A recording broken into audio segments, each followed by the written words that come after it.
Hi guys, hello and welcome to another C# programming tutorial. In this tutorial, we will check to see if a file that I'm planning on reading from does exist or not. So first of all, I created the path to the file wherever it's located on my computer. The name of the file is names.txt. I already created the file and put some data in it.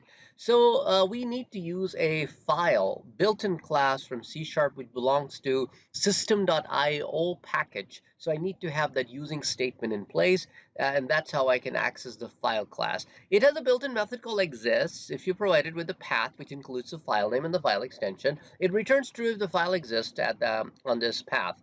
If it doesn't exist, it returns false, so it goes to the else. Let's test this program so that you can see it's a very simple test. Before you start reading the contents of a file, you want to make sure that the file really exists. So here, since the file exists, it tells me that the file exists. If I, let's say, change the name to names2, I know that that file does not exist. So now when I run it, it tells me that file does not exist. It's a very simple check. As we start working a little bit more with files in C#, I'll share some more examples with you.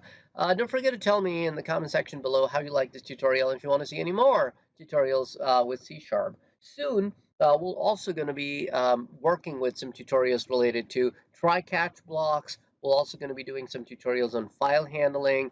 We're also going to be doing some tutorials on object-oriented programming in C#. Take care. Bye-bye.